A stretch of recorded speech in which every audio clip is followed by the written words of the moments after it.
15 minutos regimentais para falar a favor. Senhor presidente, senhor relator, senhores deputadas e senhores deputados, inicialmente dizer da nossa alegria com o resultado do relatório.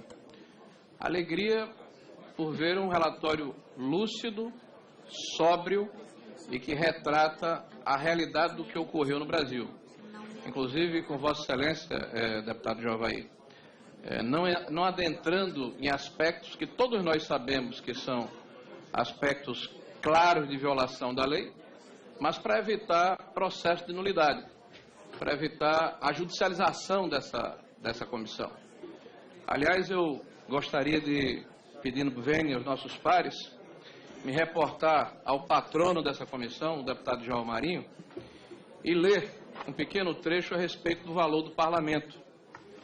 Ele dizia na época de uma das grandes crises nacionais do nosso país o seguinte: acredito na virtude do parlamento, que é múltiplo, e por desconfiar dos homens predestinados e dos sistemas impessoais que transformam os povos em sujeitos passivos do processo histórico de que deveriam ser protagonistas centrais, recuso a curvar-me diante dos que se fazem porta-vozes iluminados do povo e que manipulam e se auto-intitulam condutores da sociedade.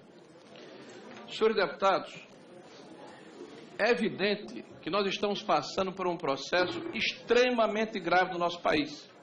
E quero dizer que em 125 anos de república, este é o momento da economia mais grave do nosso país, desde a proclamação da República.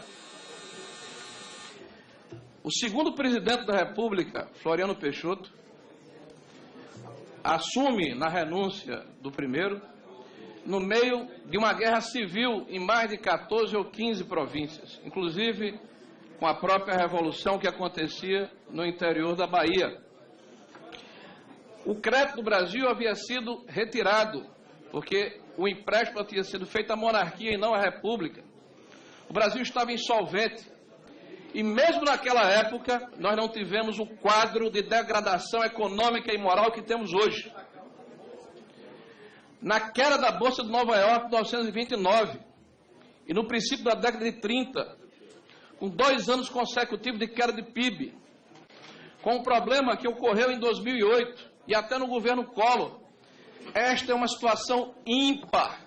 Não há registro na história do Brasil de tal degradação moral e econômica de um governo, com tudo que isso pode significar para os mais humildes, para os mais pobres, por aqueles que esse governo diz representar e defender, quando na verdade surrupia principalmente a esperança das pessoas.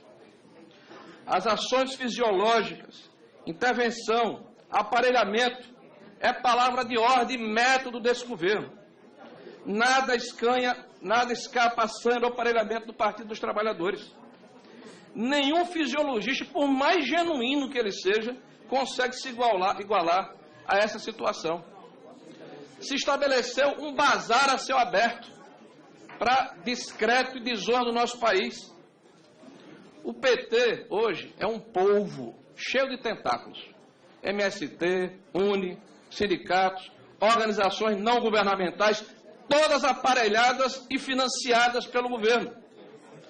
O respeito aos primeiros anos, aos fundamentos macroeconômicos, que foi para inglês ver, foram substituídos, logo no primeiro mandato, por uma política irresponsável e equivocada de aumento da presença do Estado na economia.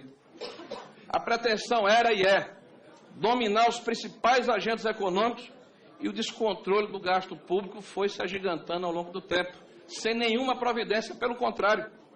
Hoje estamos num processo crescente de desindustrialização. Nas estatais, a atual gestão foi a mais desastrosa e criminosa da história do nosso país. É impressionante o que foi feito nas estatais brasileiras. E aí, os fundos de pensão, o setor elétrico, a Valec e tantas outras estatais que estão em petição de miséria, aparelhadas e afrontadas e surrupiadas, infelizmente, com o apanágio e com o patrocínio do governo central. E vejam, a atual presidente foi ministra de Minas e Energia, foi presidente do Conselho da Petrobras. Sob sua gestão, a empresa foi saqueada e levada praticamente à falência. Era a joia da coroa do Brasil. E aqui nós escutamos o discurso formal. Essa é uma casa política, senhores. O discurso formal de que não há crime, de que não há dolo. Ora, querem tapar o sol com a peneira, e nisso o PT é muito competente, porque utiliza o discurso da repetição com uma capacidade de conseguir transmitir aos seus ventrílocos espalhados por todo o país um mantra que tem que ser repetido e repetido e repetido para se tornar verdadeiro. É golpe. Golpe. O Brasil hoje é um país inseguro. Entre 194 países é o 11º colocado. É a nação mais violenta do mundo em números absolutos de assassinatos. As nossas fronteiras estão desguarnecidas. São vítimas das Farc e dos acordos que foram feitos com as nações bolivarianas. Todas elas oriundas do Foro de São Paulo. Não há repressão nas fronteiras e o contrabando consegue vitimar o crime, a população e fortalecer o crime organizado. Na educação, a doutrinação é um método. Nós temos quase 50% das crianças na 5ª série do ensino fundamental analfabetas ou semi-analfabetas. O MEC sofreu o maior corte financeiro da sua história. A receita dos livros didáticos é a receita de Gramsci, da hegemonia cultural e da escola de Frankfurt, da doutrina do gênero, numa tentativa de destruir a família aplicando uma cartilha que só interessa a um partido de ocasião. Esse país tem dono, e o dono é o povo brasileiro e não um partido ou uma facção política. Na saúde, as epidemias de zika, de vírus, de febre amarela, são doenças do século passado, do princípio do século passado, o que mostra a incompetência, a ineficiência e a falta de zelo com a coisa pública. O surto de microcefalia, a paralisia do governo federal, os hospitais universitários e hospitais regionais sucateados e abandonados, os cortes no orçamento do Ministério da Saúde e mais, a desfaçatez do governo, que inclusive coloca o Ministério da Saúde como uma das joias da coroa para ser negociado em troca de voto para se livrar do impeachment, não respeitando sequer a saúde do povo brasileiro. Dilma cometeu crime, sim. A presidente da República desrespeita a Constituição brasileira, desrespeita a separação dos poderes, edita decretos de suplementação à margem da lei, passando por cima do nosso legislativo, do nosso parlamento. Isso quebra o equilíbrio entre os poderes. Dilma rasgou a lei de responsabilidade fiscal. E isso o fez de forma sistemática. Mas não é surpresa nenhuma. Porque o Partido dos Trabalhadores não votou a Constituição de 88. Não votou o Plano Real. Não votou a lei de responsabilidade fiscal. Não votou sequer a Bolsa Escola de Fernando Henrique Cardoso. O Partido dos Trabalhadores não pode exercer o que não acredita. E não pode trabalhar o que ele não aceita. Por favor, deputado. Deputado, vamos respeitar o direito. É a única fala do parlamentar.